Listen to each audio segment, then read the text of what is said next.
یہ رسول وہ ہے جس نے کوڑا پھینکا، رسول یہ وہ ہے جس نے کانٹے بچھائے، رسول یہ وہ ہے جو آگ کے پیچھے شیب ابی طالب میں گیا۔ رسول سب کو ایک ہی جملہ کہہ رہے تھے، جا تجھے معاف کیا، جا تجھے معاف کیا، جا تجھے معاف کیا۔ جب ابو سفیان کے گھر یہ بات پہنچی کہ رسول صبح سے لے کے شام تک ایک ہی جملہ کہہ رہے ہیں کہ جا تجھے معاف کیا، اب ابو سفیان بھی اسی گھر سے رسول کے پاس آیا تھا کہ مجھے بھی معاف کر دیں گے۔ اب ایک جملہ کہنے لگا ہوں، جب رسول مکے میں آئے تھے نا تو رسول کے سامنے جو لوگ پیش ہوئے تھے، اقلیت رسول کی محبت و شفقت کی وجہ سے تھی اور اکثریت رسول کے خوفوں کی وجہ سے تھی۔ بہت سے کم لوگ تھے جو رسول کی محبت و شفاعت کو دیکھ کے رسول کے پاس آئے تھے، اور بہت سے لوگ ایسے تھے کہ اس ڈر سے آئے تھے کہ ہم مارے نہ جائیں۔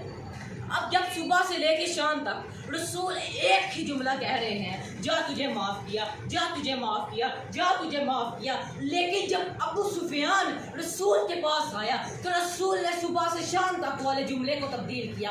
رسول نے کہا، اے ابو سفیان جا، تجھے میں نے آزاد کیا۔ آزادارو، دو ہی ایسے قبیلے تھے مکے میں جو اعلیٰ تھے، جو بلند تھے، ایک بنو ہاشم اور ایک بنو امیہ۔ اب بنو ہاشم کا سردار بنو امیہ کے سردار کو کہتا ہے، جا تجھے میں نے آزاد کیا۔ آزاد ہمیشہ اس کو کیا جاتا ہے جو غلام ہو۔ رسول نے یہ جو جملہ کہا تھا ابو سفیان کے لیے کسی عذاب سے کم نہیں تھا۔ اب جب ابو سفیان مکے کی گلیوں میں چلتا تھا نا تو بچے کہتے تھے، ارے وہ آیا جسے رسول نے آزاد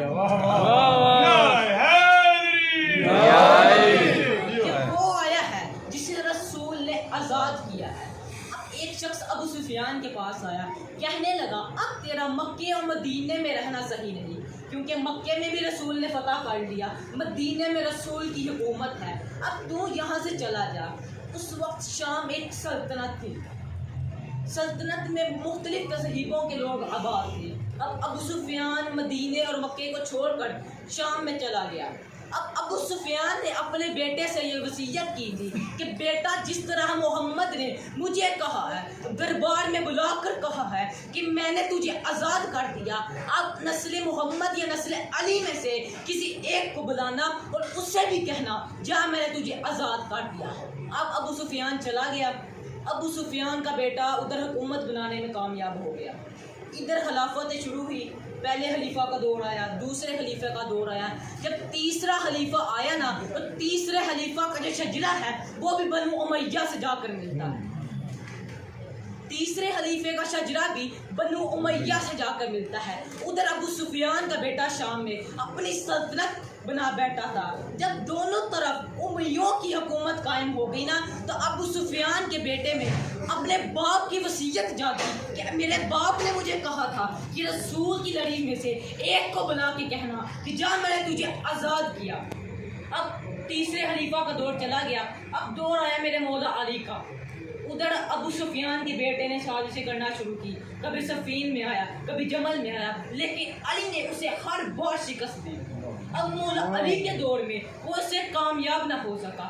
مولا علی کے دور کے بعد مولا حسن کا دور شروع ہوتا ہے، لیکن مولا حسن نے بھی کاغذ کے اوپر قلم سے لکھ کے اس کی سازش کو ختم کر دیا۔ اب ابو سفیان کا بیٹا جب اسے دنیا سے چلا جاتا ہے نا تو ابو سفیان کے پوتا یزید اس کو اپنے باپ کی حسرت اور دادے کی وصیت یاد تھی کہ میرے دادے کی وصیت تھی، میرے باپ کی حسرت تھی کہ علی کے خون میں سے کسی ایک کو بلا کے کہنا ہے جا تجھے آزاد کیا۔ اب یزید کہتا ہے بڑا ہو گیا، 70 سال ہم نے حکومت کی لیکن ہم علی سے انتقام نہیں لے سکے۔ اب یزید نے حسین کو بلایا، حسین مکے مدینے چھوڑ کے کربلا میں آ گئے۔ اب امام جب کربلا میں آئے نا تو امام جب کربلا میں آئے تو یزید نے عمر سعد کو کہا بے شک سب کو شہید کر دے لیکن علی کی نسل میں سے ایک ایسا مرد بقایا رکھنا جسے میں اپنے دادے کی وصیت کو پورا کر سکوں۔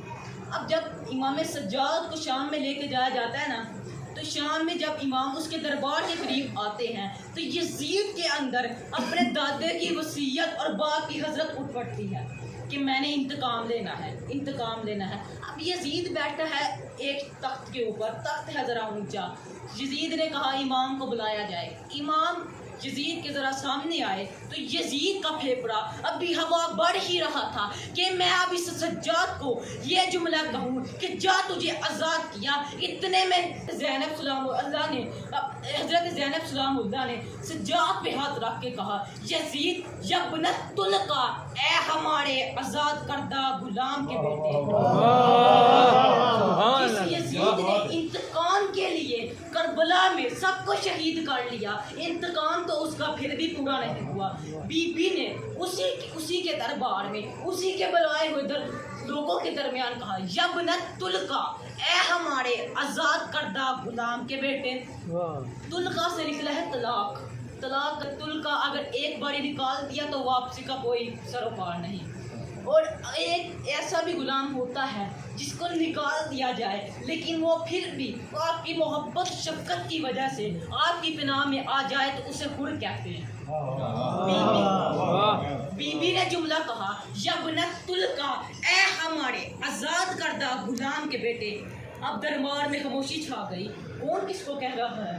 یہ بی بی ان کو کہہ رہی ہے کہ اے ہمارے آزاد کردہ غلام کے بیٹے۔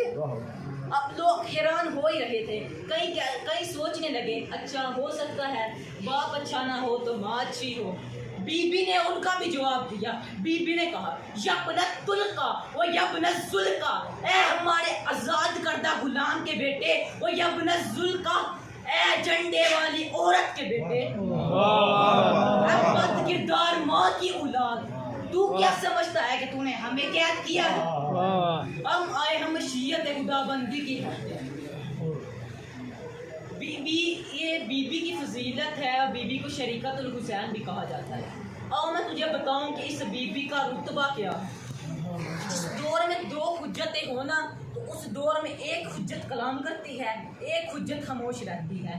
مثلا حضرت ابراہیم اور حضرت اسماعیل ایک وقت میں دو ہی حجتیں موجود تھیں، لیکن حضرت اسماعیل اس وقت تک کلام نہیں کرتے تھے جب حضرت ابراہیم کلام کرتے تھے۔ اب رسول خدا جب کلام کرتے تھے تو مولا علی خاموش رہتے تھے، جب مولا علی کلام کرتے تھے تو مولا حسن خاموش رہتے تھے۔ مطلب کہ جب مولا حسن کلام کرتے تھے تو مولا حسین خاموش رہتے تھے۔ جس دور میں دو حجتیں ہوں تو ایک حجت کا لازم ہے وہ کلام کرے۔ یہ میری بی بی وہ ہے جو دو حجتوں کے ہوتے بھی، مولا سجاد کے ہوتے بھی، مولا باقر کے ہوتے ہوئے بھی کلام کرے، اسے زینب کبریٰ کہتے ہیں۔ دست قدرت کے اشارے کو ہم علی کہتے ہیں۔ دست قدرت کے اشارے کو ہم علی کہتے ہیں، حق کے پرنور کے کنارے کو ہم علی کہتے ہیں۔ ارے تم تو کہتے ہو علی ولی اللہ کا سہارا ہے بدت، ہم تو نبیوں کے سہارے کو بھی علی کہتے ہیں۔ جب شام کے زندان میں شبیر کا سر آیا، توڑ کی سکینہ سجاد کو خش زدارو جناب سیدہ زینب کا ایک لقب ہے ام المصائب، یعنی مصائب کی ماں، اور جناب سکینہ کو کہا جاتا ہے بنت المصائب، یعنی مصائب کی بیٹی۔ ام المصائب اپنی ماں کو دربار سے آتے ہوئے دیکھا، ماں کی کمر جھکی ہوئی تھی، ماں کے بال سفید ہو گئے۔ جب بی بی فاطمہ الزہرا سلام اللہ کو رو رہی تھی نا تو بی بی نے ایک جملہ کہا زینب اس قدر نہ گریا کر، میں تو صحابی کے دربار سے آئی ہوں، تو نے شرابی کے دربار جانا۔ عزادارو جب یہ بی بی بڑی ہوئی، تھوڑی بڑی ہی ہوئی تھی کہ مولا علی علیہ السلام کی شہادت آ گئی، تب بھی بی بی غمگین ہو گئی۔ اب مولا علی کی شہادت کے بعد امام حسن کا جنازہ آیا، عزادارو اس پہ بھی مسلمانوں نے تیر چلائے۔ یہ بہن اپنے بھائی کے جنازے سے تیر نکالتی ہے۔ عزادارو امام حسن کی شہادت کو تھوڑی دیر گزری ہی تھی کہ امام حسین کا وقت آیا۔ بی بی جب بوڑھی ہو چکی تھی نا اس وقت، تو جب امام حسین کو شمر قتل کر رہا تھا نا تو بی بی 70 قدم کی دوری پر سر پر قرآن رکھ کے کہتی تھی نہ مار میری ماں نے چکیاں پیس پیس کے نہ مار میری ماں نے چکیاں پیس پیس کے پڑھا ہے۔ عزادارو جب یہ قافلہ کربلا سے کوفہ سے شام پہنچا نا تو شام کے قریب آ کے ابن زیاد ملعون کو یزید نے حکم دیا کہ اس قافلے کو یہاں پر ہی ٹھہراؤ۔ اب اس قافلے کو اس لیے ٹھہراؤ کہ بازار لگایا جائے گا کہ علی کی بیٹیوں کو بازار میں لے کر آؤ۔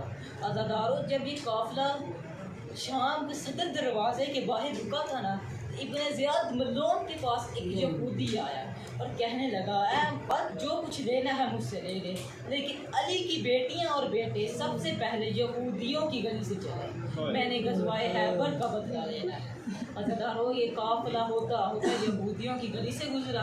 یہودیوں کی گلی میں آیا تو بیبیاں اوپر سے پتھر مارتی ہیں، کوئی پانی پھینکتی ہے۔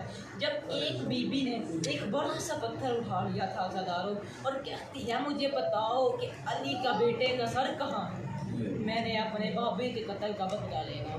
عزادارو، ایک عورت نے امام حسین علیہ السلام کے سر پر پتھر مارا کہ دوسری اتنی ہی دیر میں بولی، تو نے تو علی کے بیٹے کو مار لیا، مجھے بتا کہ علی کی بیٹی کہاں پر ہے۔